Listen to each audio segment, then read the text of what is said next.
But I think that's good advice. Don't be a follower, be a student, right? Take advice but not orders.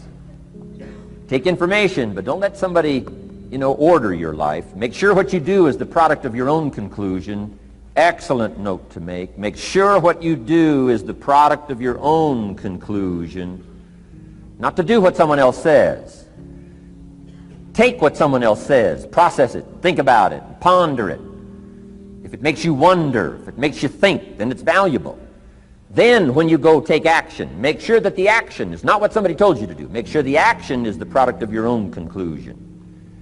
If you'll follow just a little bit of those simple guidelines, I'm telling you, the learning process can be speedy, swift, powerful. Your learning curve can go up, and then applying it to your business, your life, your family, conversations, equities of all kinds. You'll find some progress like I did that first 5 years when I met a teacher willing to share with me, turned my life around.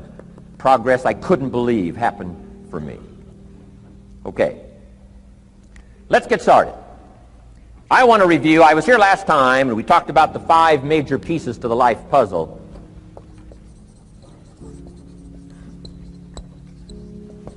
And I just want to review those because it lays such a good foundation for all the rest that I want to share with you today. We got a lot of subjects to cover, so we're going to go rather swiftly, okay? Put on your mental track shoes here and run with me today, because I'm going to deal mostly in concepts. Expect you to, fill in a lot of the details, because I've got a lot to share. I want to get through it all. But let's lay this foundation again of the 5 major pieces. Happens to be the title of my latest book.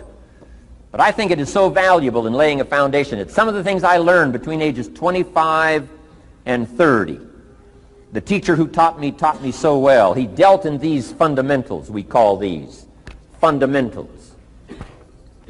We call these basics. Basics for sports, fundamentals for sports, fundamentals for your business, fundamentals for the way you deal with your family, a few simple things. Few basic things that if you practice every day can make all the difference in the world, how it works out. I boiled it down to 5 major pieces to the life puzzle. Let's just review those. Number 1 is philosophy. Philosophy, as I taught the last time I was here, philosophy, in my personal opinion, is the major determining factor in how your life works out. Philosophy, the major determining factor in how your life works out. Philosophy. To form our philosophy, you got to think. You got to use your mind. You got to process ideas.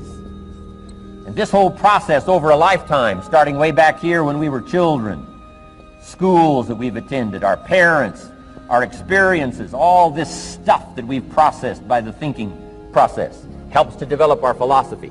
And in my opinion, each person's personal philosophy is the major factor in how your life works out. Here's what I called it in that last presentation when I was here. It's called the set of the sail. Each person's personal philosophy is like the set of the sail. Now, I used to think it was circumstances that ordered my life.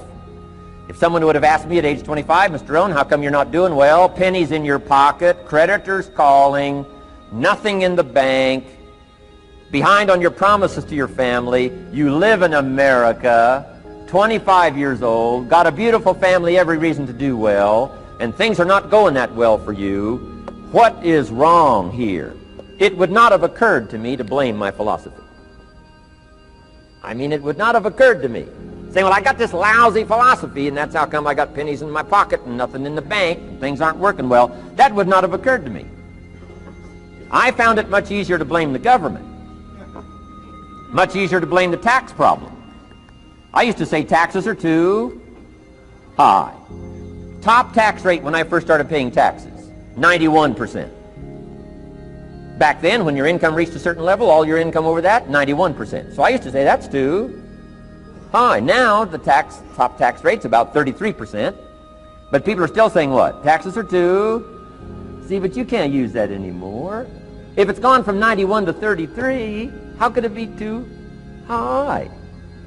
Come on. I threw all that old excuse stuff away. Some people found it, though, and they're using it these days. My old list. I used to blame the traffic, the weather, used to blame circumstances, right? People say I'm too tall, I'm too short, I'm too old, I was raised in obscurity, raised on a farm, parents of modest means, all the stuff. If you were to ask me, how come you find yourself here, Mr. Rohn, age 25, living in America, land of abundance and opportunity, pennies, zero in the bank, not doing well, creditors calling, it would not have occurred to me to blame my philosophy. I found it easier to blame the company policy. I used to say, if this is all they pay, how do they expect you to do well? So I figured that, my future was going to be tied to what everybody else was arranging, the economy and, right, interest rates. I used to say things cost too much. That was my whole explanation, not my philosophy, until my teacher taught me better that this is where the problem was, my own personal philosophy. Here's what's exciting about each person's personal philosophy. That's what makes us different than dogs and animals and birds and cats and spiders and alligators. That's what makes us different than all other life forms. The ability to think, the ability to use your mind, the ability to process ideas, and not just operate by instinct. In the winter, I'm telling you, the goose can only fly south. What if south doesn't look too good? Tough luck. It can only fly south. But see, human beings are not like a goose, can only fly south. I mean, you can turn around, go north, you can go east, you can go west, you can order the entire process of your own life. And we do that by the way we think. We do that by exercising our mind. We do that by processing ideas and come up with a better philosophy, a better strategy for our life, goals for the future, okay? Plans to achieve those goals. All this comes from developing our philosophy. Philosophy helps us to process what's available. Well, when we get here, we got seed, and we got soil, and we got some rain, and we've got some what? Sunshine, and we've got some seasons, and what? The miracle of life. Now, the key is, what do you do with all this stuff? How do you turn all this stuff that's available here into equity and promise and lifestyle and dreams and future possibilities? All of this that's possible now with human beings, how do you take all this stuff and turn it into this equities and values? Well, it starts with philosophy. What is the seed? What is the soil? What is the sunshine? What is the rain? Is it possible to take some of each of all the stuff that's available and turn it into food and turn it into value and turn it into nourishment, turn it into something spectacular and unique that no other life form can do? And the answer is yes. But you cannot deal with all this stuff and what to do with it unless you start refining your philosophy. Think, use your mind, come up with ideas, and strengthen your philosophy. So the seed and the soil and the rain and the sunshine, this is called, the economy and the banks and the money and the schools and everything that's available out there, processing information, what to do with all that, and turn it into equity and value.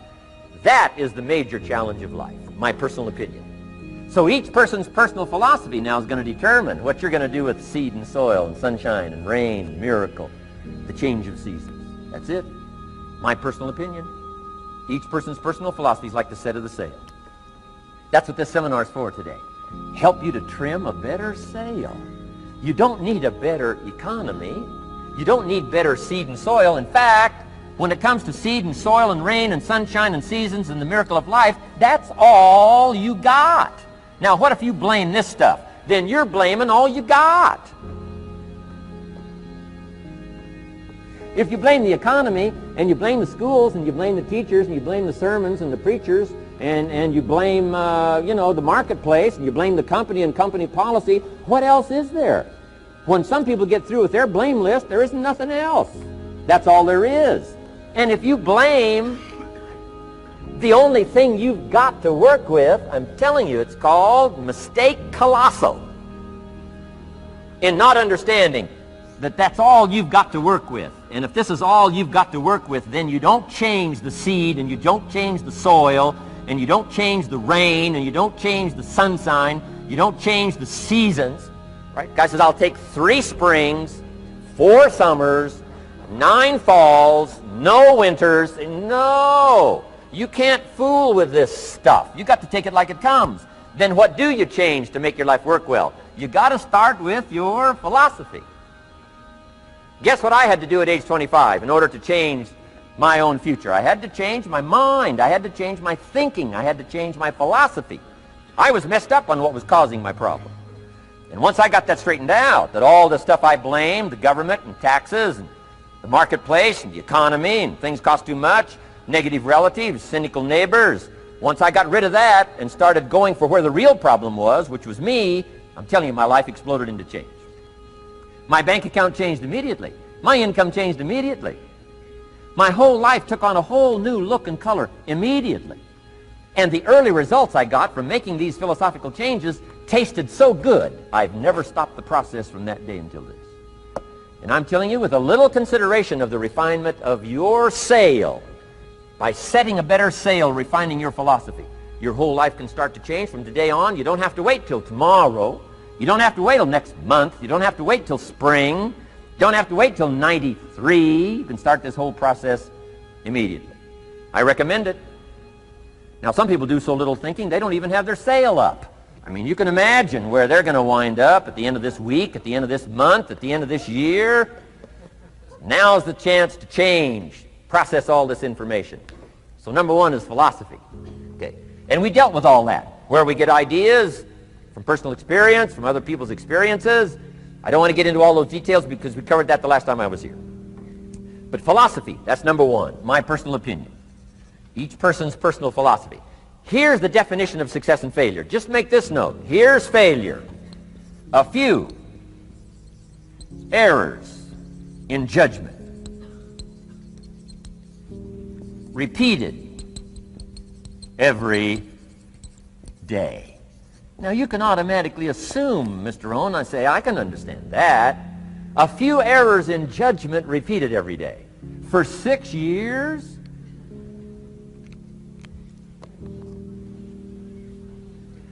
I'm with my father. I think I told this story the last time I was here. My father, 88 years old, he's never been ill, still hasn't retired. Not long ago, midnight, we're getting ready to go to bed. We've drilled a new well, got some extra water, got some more acres going. He's all excited. At midnight, we're getting ready to go to bed. My father's eating what he calls his midnight snack. A little bite to eat before you go to bed. Don't have to go to bed hungry. And I'm watching him eat this midnight snack. Guess what he had? An apple, a few graham crackers, and a glass of grapefruit juice. I said, no wonder my father's so healthy. My mom taught us all those good health practices. Taught me when I'm growing up, right? I'm an only child. I've never been ill. Passed the big 5-0 some time ago. My 2 daughters, 32, 33, never been ill. My grandkids, never been ill. I'm telling you, the legacy lingers on. As I watched my father have this midnight snack, suddenly it occurred to me. I know that's part of it. An apple, what?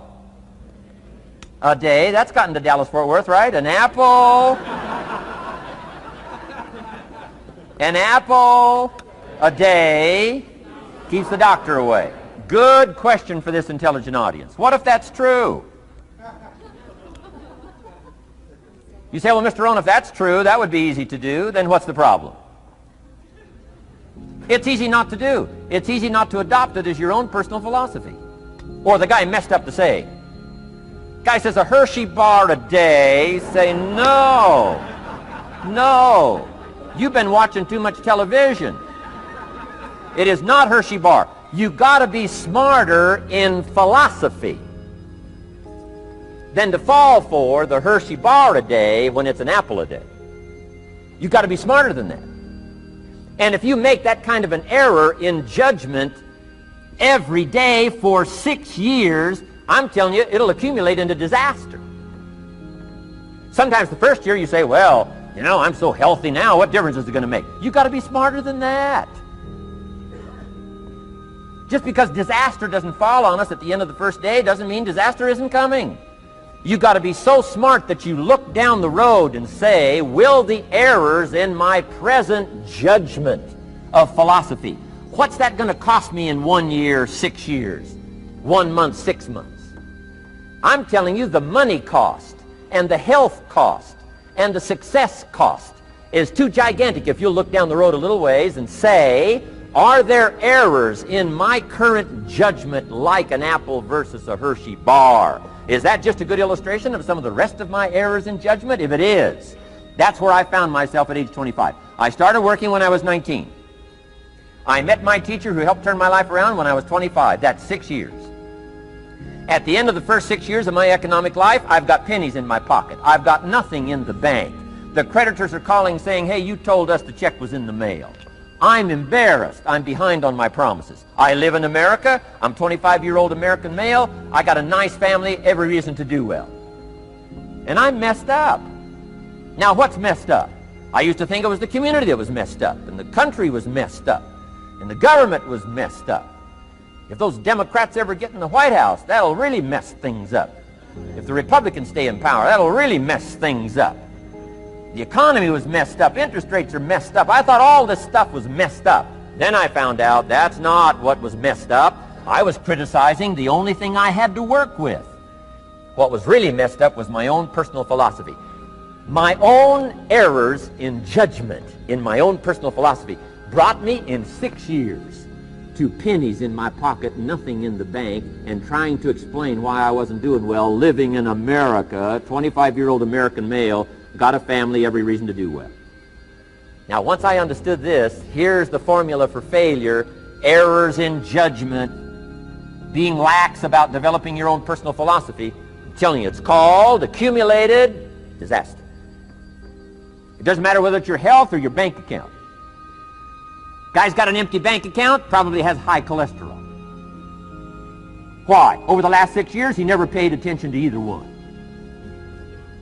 And it doesn't matter whether it's a dollar, or whether it's your money, or whether it's your cholesterol count. All you got to do is commit the errors, and just because disaster doesn't fall on you at the end of the first day that you don't eat an apple. You say, well, I didn't eat an apple today, and tonight I'm not ill. Well, you got to be brighter than that. Someday you got to leave first grade. The reason we make those first grade desks so small so they won't fit at age 25. I mean, right? You don't belong here anymore. Come on. Now let me give you the secret to success. The formula for failure: a few errors in judgment repeated every day for 1 month starts the weakness, starts the disaster process. You can imagine what happens in 6 years. Now here's the formula for success: a few simple disciplines practiced every day. And you've started a whole new process called a whole new life. A few simple disciplines practiced every day. And if you decide today to go for the apple instead of the Hershey bar, I'm telling you, you have begun the process of turning your life around. And if you keep up that process, not only with your health habits, but with your money habits and with your communication habits, with your sales habits and management habits and every other habit that you've got, if you'll start that process, eliminate the errors and replace it with disciplines practiced, I'm telling you, you can start this process of life change immediately. After today, you don't ever have to be the same again. Only by choice. You don't have to walk out of here the same as you walked in today. Only by choice. You can start a whole new process. And you say, well, Mr. Rohn, is it that simple? Yes, it's that simple. Where else would you start but with an apple? You don't have to start with something staggering. What if you should be walking around the block for your good health and you don't? What'll that do in 6 years? I'm telling you, the word is disaster. You could and you should and you don't. Here's an even stronger word. You won't. I mean, don't might mean you're careless. Won't probably means you're stubborn. And either one's called disaster. Could, should, don't. I'm telling you, that's why at the end of 6 years, I found myself with pennies in my pocket, nothing in the bank, creditors calling. Could, should, won't. Could, should, don't is called disaster. Now, how do you change all that? The next 6 years, I got rich. The next 6 years, I became a millionaire. By the time I'm 31, I'm a millionaire. How about that? You say, well, Mr. Rohn, what happened? Well, strangely enough, during that second 6 years of my economic life, the government was about the same. I'm telling you, taxes were about the same. My negative relatives were the same. I'm telling you, the economy was about the same, and prices were about the same, and everything else was about the same. Circumstances were about the same. Then how come I got rich? How come I totally changed my life? I was not the same. Somebody says, well, what did you go to work on to do all that? I started with my philosophy. I started amending my errors by doing some better thinking, changing my mind, coming up with ideas that I didn't have before I met my teacher. And once that whole process started for me, I'm telling you, I changed my whole life. Within a 6-year period, I was never the same. And I've kept up that process all these years. One of the reasons why I'm here is to continue my craft. I don't want the day to come someday somebody says, you should have heard Jim Rohn 10 years ago when he was really terrific. Guess what I want people to say? I heard him 10 years ago, but you should hear him now. I'm telling you the man works on his craft. I'm telling you the man's done some extra reading. I'm telling you the man doesn't miss a trick. I'm telling you he's worked hard on himself. That's why he's able to deliver like he does. The same thing can happen for you as a teenager. It can happen to you as a mother, as a father, as a business person, as a salesperson, running a business. Doesn't matter. Management, wherever you find yourself. This is the process called personal change. And what I say to start with is start with your own philosophy. Your philosophy is going to determine whether or not you go for the disciplines or continue the errors that's called potential disaster. And everybody has it within their power. Well, it was so happy for me to find out at age 25, Mr. Shove said, Mr. Rohn, you don't have to change countries. But you do have to change philosophy. And if you'll change philosophy, not country, you can turn around your income, you can turn around your bank account, you can turn around your skills, you can become capable, powerful, sophisticated, healthy, influential, all the other equities that you could possibly want out of your life, using the only stuff there is and not trying to change any of this stuff. Appreciate all of this stuff with all of its ups and downs, with all of its mystery of why it works and sometimes it doesn't work. Don't challenge this. You don't have to ask for another planet. You don't have to ask for another country. Just ask for another book. Ask for another seminar. Ask for another idea. And you can start this whole process of personal life change. Now, I could spend the whole day on philosophy, because that's where it is. If I could get you intrigued with that enough to study it, enough to ponder it, to where you would pick up the commitment like I did and say, hey, as simple as an apple a day, as simple as a walk around the block, why not start right there? If you don't start there, where else are you going to start? Might as well start where it's easy, and then go to the more complicated disciplines. Because if you can't handle the simple disciplines, how can you handle the complicated ones?